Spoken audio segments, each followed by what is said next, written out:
What's going on, Badger fans? Welcome to a special Coaches Corner edition of Locked On Badgers. We're going to talk how do we beat Ohio State? How do we slow down Marvin Harrison Jr.? All that and more on Locked On Badgers. Let's go. You are Locked On Badgers, your daily podcast on the Wisconsin Badgers. Part of the Locked On Podcast Network, your team every day. What is going on, Badger fans? Welcome to Locked On Badgers, your team every single day. I am in the hotel, the Wi-Fi spotty. Coach remains outside of the continental U.S., but all that being said, we're here to talk about Ohio State. Today's episode brought to you by Gametime. Download the Gametime app, create an account, use code LOCKEDONCollege for $20 off your first purchase. Coach, let's get into it, man. I want to start with, I think the Illinois game has mostly been chopped up by all sorts of people, ourselves included, yourself included. You did a great job as always. But I want to specifically just ping you on Braedyn Locke. Was that what you expected to see? I'm still pleasantly surprised by his poise. He seems comfortable.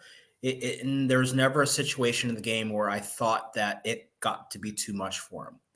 Made mistakes, a couple bad throws here and there, but his just overall awareness shone through. And just the incredible touch he showed on some of those throws and that comes with knowledge of the offense. I know the big one I've been talking about is the first touchdown to Pauling, where, yes, it was a fantastic catch by Will Pauling, no doubt about that. But that play is a Mike Leach staple, and Braedyn Locke knows that play backwards and forwards in his sleep, and he knew exactly where to put the football and didn't fall into the trap a lot of young quarterbacks would to throw it high to the back corner. He knew to lead him inside, and that's a veteran move by a young quarterback. So that's a really positive sign. And, he looked real solid. More impressive to you, the poise after taking that massive hit, right, from Newton and bouncing back, leading the comeback, or that slot fade to Sky Bell, the touch on that throw? Taking a big hit like that, your welcome to college football moment the welcome to football moment for anybody can be the last one. And it can be the one that just gets you like, nope, I don't like doing this. And to take a shot like that and to be harassed by Newton all game, and then to be able to make a throw like that to Skyler when we need it most, that shows you what kind of quarterback he is. He's willing to stand there, willing to take hits, willing to get a little bit of blood in his mouth and get right back up and going. And it's something that he needs to show at being young. Is like, no, I got this. And he did that. This kind of popped in my head while we were talking about it. Newton dominated, right, when he was in there. He was in force. Mm-hmm. He's a great player, going to be an NFL draft pick, absolutely, a high NFL draft pick. Did it still dismay you a little bit how easily he was able to push the pocket and disrupt plays? It's disheartening because Ohio State's probably has three of them. Maybe not to his level, but interior offensive line play is an issue. It's been an issue. I mean, Georgia Southern created pressure. Ohio State has NFL draft picks in their two deep. Mm-hmm. And I'm concerned, to say the least, especially with our guards and Jack Nelson. There's going to have to be a pretty significant change in the passing game protection-wise to make sure that we can throw. Because Ohio State, every team we played against this year has kind of given that blueprint. Everyone's played man-to-man coverage against us and had various levels of success, and that's MAC teams and Sun Belt teams and lower half Big Ten teams.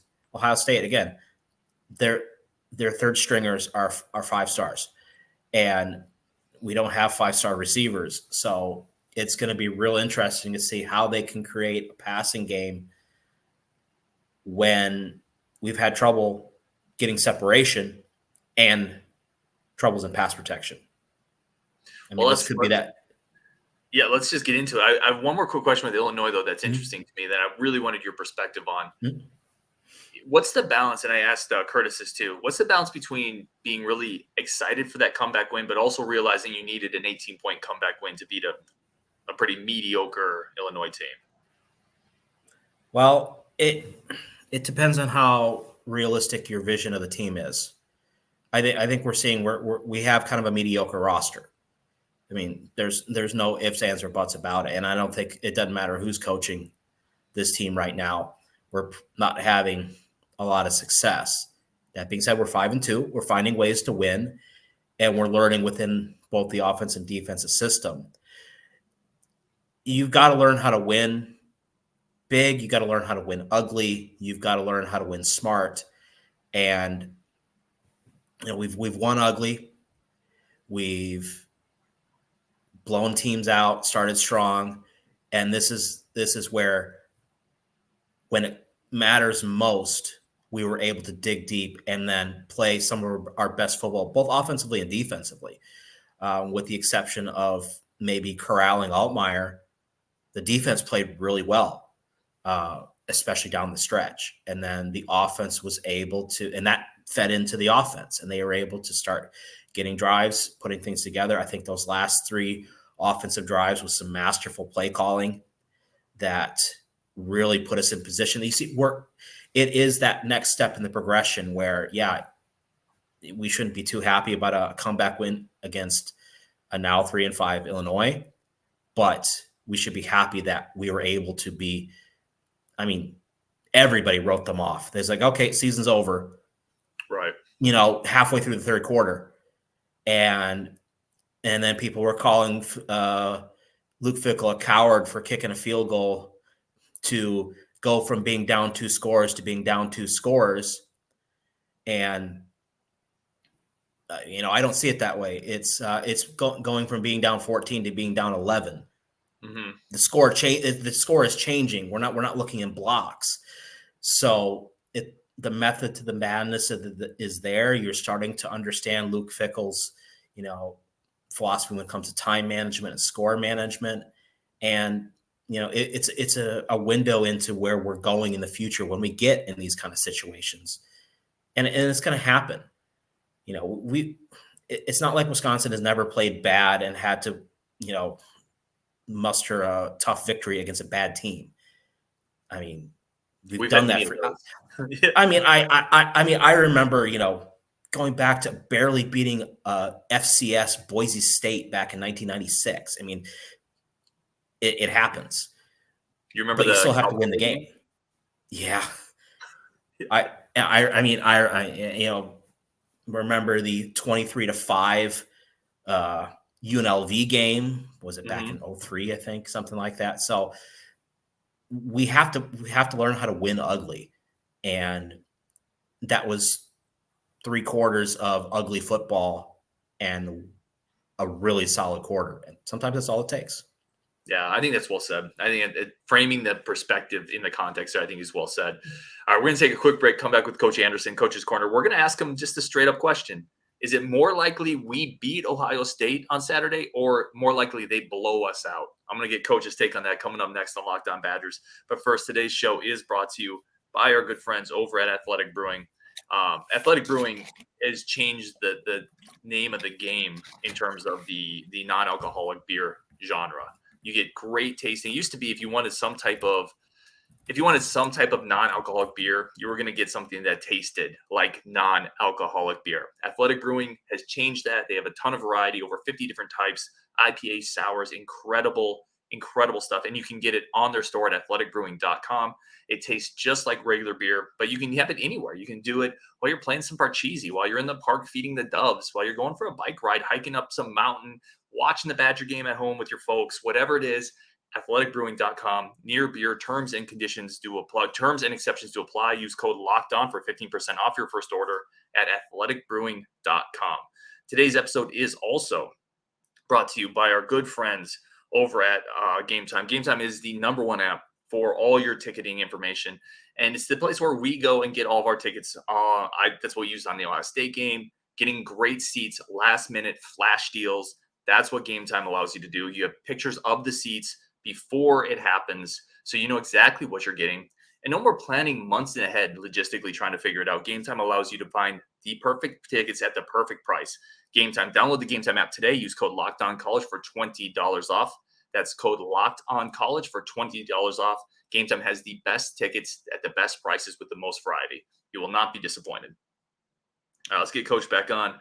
Continue. Let's jump into Ohio State now. Let's chop this one up, Coach. I asked you the question kind of leading into it. What do you think is more likely? We're going to break down this game a little bit more, get into the weeds, but just on the surface, is it more likely we beat Ohio State or Ohio State blows us out, meaning they win by 20 plus? They blow us out. Ohio State's really good. What a buzzkill! And I think, I mean, I want to be realistic because, hey, I mean, it happens. You know, the big teams lose to people all the time that they should beat. Every team's had one. Every year there's always a big team that finds a way to lose to somebody that they shouldn't. We're better than those kind of teams. You know, we're better than the Louisiana Monroes who beat Alabama, and we're better than the Appalachian States who beat Michigan, you know. So I guess we have that in our favor. Well, Ohio State's a really good football team. I think they've gotten the kinks out of their system early. You know, they had some of those games earlier this year that kind of started slow and they kind of built up. But I also think that the coaching staff has to look at this as an entire season. They can't just blow through the entire system to beat Ohio State when, let's face it, 95% of us in the preseason, we were thinking, yep, Badgers are going to go 10-2, 11-1, something like that. That 10-2, 11-1, one of those losses was Ohio State. Yep. That being said, we have absolutely nothing to lose. The only thing that we can do from this is exceed expectations, because the expectation is to lose for us as fans. I mean, the players and the coaches, they've got a game plan. They know they can win. They know the path to victory, but we can play a good football game, and if we make enough plays, it's possible for sure. We have the talent. We've done it before. Again, going back, you know, we've had worse Wisconsin teams beat Ohio State. Mm-hmm. You know, that again, the 03 team with, sure, it had Lee Evans, but that was about it. There wasn't much else around Lee. No, and you know, they came out and did it. And we've proven not too long ago that we can hang with Ohio State. I mean, the 2019 Big Ten championship game, if Paul Chryst didn't forget what worked in the first half against Ohio State in the second half, maybe that game's different. So it's certainly possible that we could win. It's unlikely, but there's a chance. Ohio State is good enough to blow out anybody on their schedule. So it's mathematically, I guess, more likely that we would get beaten by 21 points than we would to win. It's not that it's unlikely, though. It's still possible. And it's more likely than I would have thought maybe 3 weeks ago. That, you know, after Iowa, I guess 2 weeks ago, you know, part of me was thinking, are we going to score another touchdown this season? Illinois kind of showed me, okay, Braedyn's going to be fine. We're going to be able to do enough to score points. Ohio State's the next test. So it'll be interesting to see. Yeah, Braedyn to me feels like, and I some of this I got from talking to his high school coach, who, listen, his coaches are going to be biased towards their players, but if we lose, in my opinion, if we lose, it's not going to be because the moment is too big for Braedyn Locke. It's not going to be because Ohio State is too big of an issue. Like, it's just going to be a talent thing. That could very. I don't think we're going to lose because of the offense. I think if anything, we're going to lose because they're going to run all over us defensively, because we just don't have the studs on defense to hang with the studs that Ohio State has on offense. I think the only benefit we have is that they have a young first-year starter quarterback. And by the way, he's battle tested a little bit now, right? Like yeah. And he's Braedyn Locke 7 games into the season. You know, he's ready to go. He's had his baptism by fire. He wouldn't be playing if he wasn't an elite quarterback in a program that produces elite quarterbacks, at least at the college level, maybe not so much in the NFL. But so it's going to come down to the defense, and it's going to come down to Mike Tressel allowing himself to be aggressive, because I think that's about the only thing that you can do is pick the spots to be aggressive, taking a shot at their offense to force them to make mistakes. And because we're not going to go toe to toe with them, but we can limit them when we need to, and then we can be aggressive when the opportunity strikes. And if we do that, I was just going to say, just continue talking defense. How do you potentially slow down Marvin Harrison Jr.? Like, you can't stop him. You can't just double him because they'll move him around. They put him in the slot. They put him in motion. But, like, what's the game plan, do you think, if you're putting yourself in Tressel's shoes? Well, and that's the key thing is when you play against a team that has such a singular elite talent, you can't control them. You can't stop them. But what you can do is limit what their damage does at the end of the day, at the end of the game. So let them have 13 catches for 160 yards, whatever. As long as there's a 0 in the touchdown column, that's a win. And that allows him to do what he does without really damaging the overall scheme of things. They're going to have to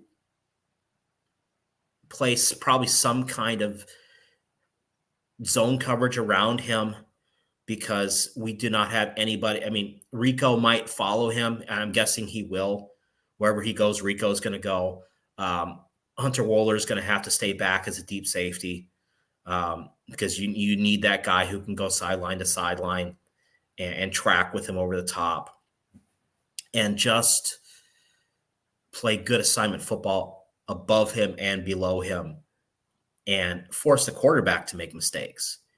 And the easy way to make sure Marvin Harrison Jr. doesn't beat us is to make sure his quarterback's flat on his back. And you can't complete a pass when you're flat on your back. So that's where the pressure's got to have to come in. That's where the aggression's going to have to come in, and finding a way to create a pass rush with underperforming and maybe under-talented front 7 guys, which is going to be a big challenge as well. Does that feel like maybe the key to the game to you? Because I was talking to, we did a great crossover. We had one of the Ohio State guys on, former writer at Cleveland.com, Buckeye Talk, and he talked about the offensive line. If you're going to point to a weak spot on Ohio State this year, it's the offensive line. It's not where it's been. It doesn't have the NFL like first-round tackle. The interior has been iffy. Carson Hinsman, all Wisconsin fans know that name hasn't been as consistent as they hoped. Now, but you pointed out that the defensive line for Wisconsin also has not been a consistent force. If they can get pressure on McCord, that changes the game. But can they? Well, Mike Tressel can design good pressures. You go back to the launch and just watch him teeing off on the offense. And it wasn't winning individual battles. It was sending 4 weak blitzes, and it was sending simulated pressures and creeper pressures, and just being really creative with his play calling. And I think when we hit our struggles early in the season, like getting the dollar running and then having to fall back on, some of the stuff that we did last year, it's not that. It's the same stuff anyone who runs 2-4 does. I think he might have lost a little bit of his desire to be aggressive because he was worried that he would, early in the season we had problems with pass coverage. And I think he thought maybe that was going to create an issue. So he dialed down the aggressiveness. And really right now, the only, we get Hunter comes off the edge a little bit now and then. Kawhi Latu comes off the edge every now and then. But they're going to have to be aggressive with the movement. Because, if one of our defensive linemen can't create penetration, then at least try to get him on a slant or something and try to at least get 2 of those offensive linemen to focus on him, and then send somebody in the gap behind him or send a creeper blitz, send Muma first and send Hunter late after in the same gap. So there's plenty of options. It's just Tressel's got to be willing to say, you know what, I got to try it. And because, I mean, you don't want to show all your cards for the entire season in a game like this to then give everybody ahead of you on the schedule a sneak peek of what we're going to do. But you can't just say, oh, it's Ohio State, we're going to lose anyways. Let's just make sure nobody gets hurt. I mean, no way. So he's got to find a way to be aggressive. Yeah, and I kind of hope, to your point, they do more of the former than the latter. I kind of hope they throw a bit of the kitchen sink at him. Like, and that's why I like that Fickle is coaching this, right? I feel more confident in him getting this team ready, fired up, playing with their hair on fire, because that's what they have. They have to start fast and they have to play with their hair on fire. They have to. They have to do that, right?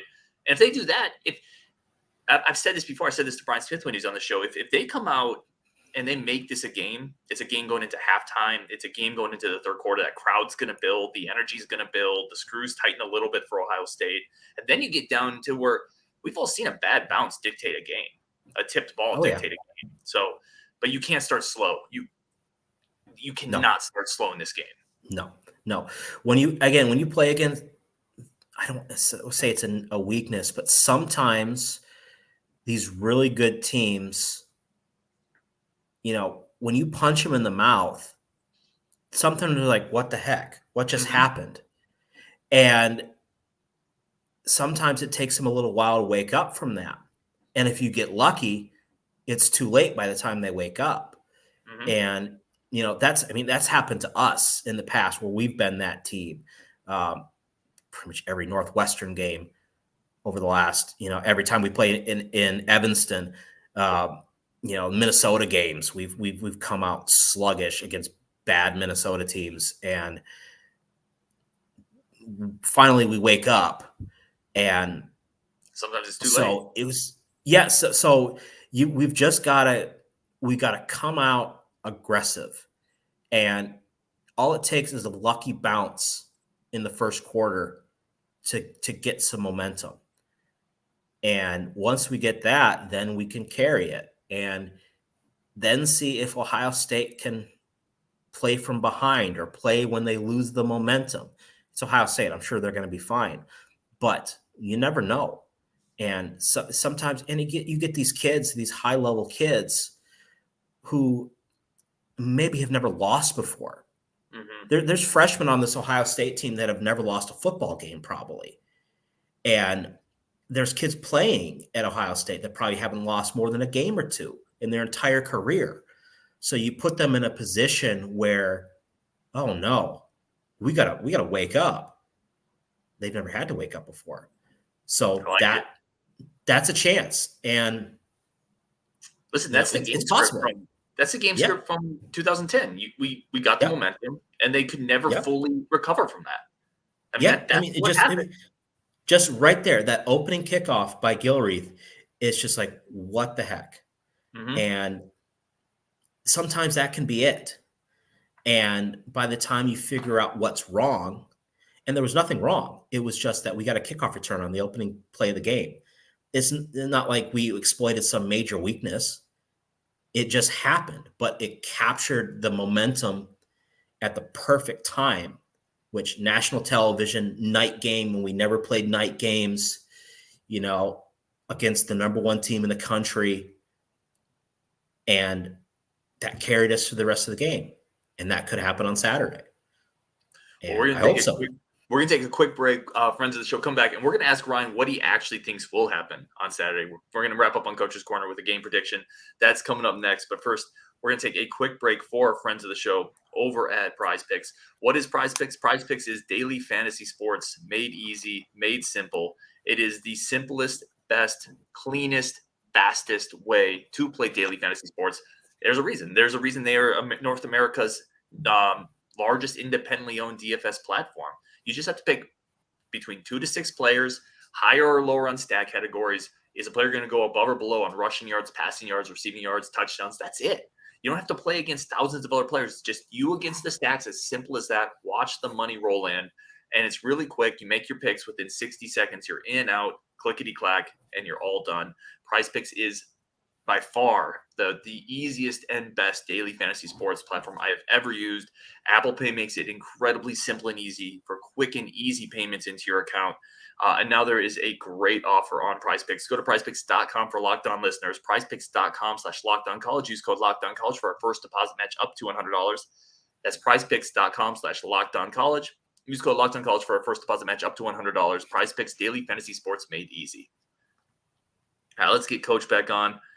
Wrap this up while my Wi-Fi holds out. It's been pretty good. We lost it for a second before we even started, and it's back. So I probably should have said that. So good. I probably should have said that while we were recording. That's a great move. Let's get the game script here. What does a Badger win, a realistic win, look like? Not like Marvin Harrison gets hurt and the crazy things happen. What is a realistic Badgers game script for a victory? Controlling the ball, being able to control the clock, be efficient on third downs, be smart on special teams, and limit big play opportunities for Ohio State. Make them earn every point.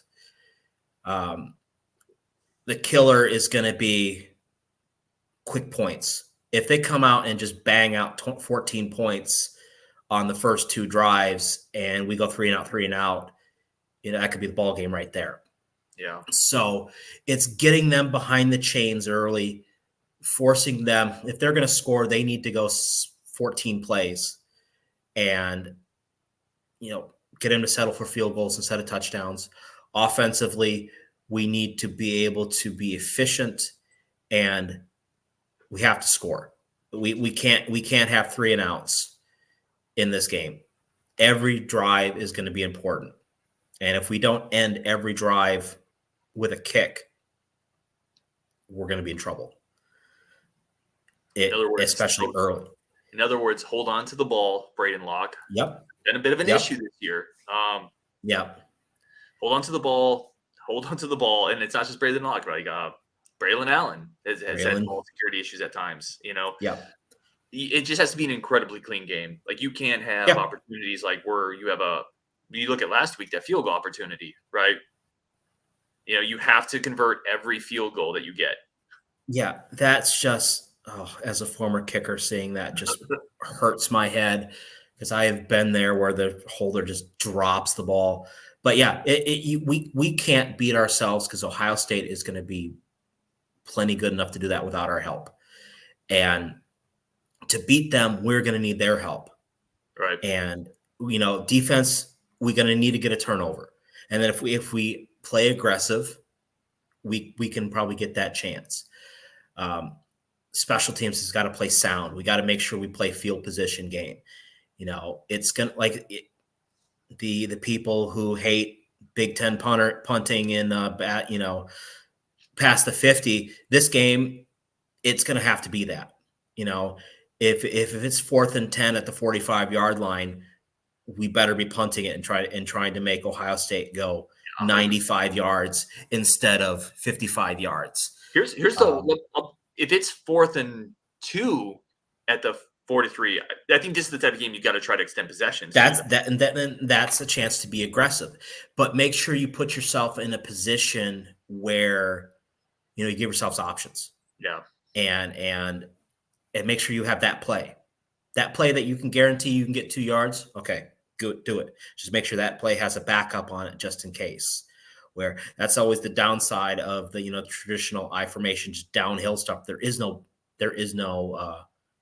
backup to that. You just kind of have to do it. So yeah, smart assignment football, knowing when to be aggressive, knowing when to play the field position game. Don't feed into or don't listen to the mystique. Don't listen to the voices. Just play football, play Badger football, and follow your head coach. He's been in plenty of big game situations with Ohio State everywhere in his coaching career, and he is so calm. Yeah. Like he's enthusiastic and he's, he knows, but he never looks, you look at him on the sideline, he is always under control. And every situation is like, no, we got it. Don't worry about it. And the team needs to feed into that energy. And I think that's what he said after, in the fourth quarter of the Illinois game, where he said, "This is the first time that I've seen this from you." I've seen that in Luke Fickell the whole season. You watch Cincinnati game, same thing. And they just need to keep that mentality going forward. If they do, there's a chance they can win. And if anything, they're going to set themselves up for the next 4 weeks after this, where we get Indiana and Nebraska and Northwestern Minnesota. Those 4 games that we need to go 4-0 in. Yeah. And agreed. So if they do that, we're in good shape. Give me what's your head tell you? What's your score prediction? If we're going to win this game, it's going to be like 24-21. I'll be, if I'm looking at it pragmatically, I'm going to say 35-21 Ohio State. 35, maybe 35-17, something like that. But if we play the smart game, like we talked about, controlling the clock, controlling the field position, and keep it close, we got a kicker. Kicker, yeah. Get ourselves a situation at the end. We can sneak out a 3-point, 24-21 victory, something like that. See, I don't think we're going to score that much. I don't think they're going to get into the 30s. I think if they win, it's going to be more. I don't know, like it could be a 24-6 game. They could just. It could be. I really hope that the offense has woken up, and that the Illinois or that the Iowa game was more of a fluke, because as bad as the offense has been, we're averaging more yards, we're averaging more points, we're being more efficient. All the things that we're not doing at the level that we thought we were, but statistically we are. And this last game, if we play the Illinois game smart and efficiently and not drop balls and stuff like that, things change. So it's just going to come down to being efficient and being aware of that you can't make mistakes against this team. That's not Georgia Southern across there. That is going to give you opportunities. You have to take the opportunities you have, and you have to just play. And because you're not going to get a second chance or a third chance or a fourth chance. You get one shot, and you got to get it then. And that's going to be the key of the game. Well, I'm going to be there. I'm going to be rooting my butt off. We have to beat Ohio State kind of. I'm jealous, man. I looked at the last minute flights, and I'm like, do I really want to hop on a flight at 9:00 tomorrow morning and wake up my wife now? The answer is yes. The answer is yes. Coach. Well, hey, if everyone wants to, donate to the PayPal, put $2,000 in there, I'm on the plane tomorrow. I got to jump off. Yep. But this is Coach's Corner. He is Coach Andersen. Go check out the Dairy Raid. He puts out incredible content. We're going to do another show tomorrow. It'll be Rajiv and I. But on Wisconsin, let's get it. Let's beat Ohio State. Let's take care of business. Let's make it magical. Thank you, Coach. You're welcome, man. See you next time.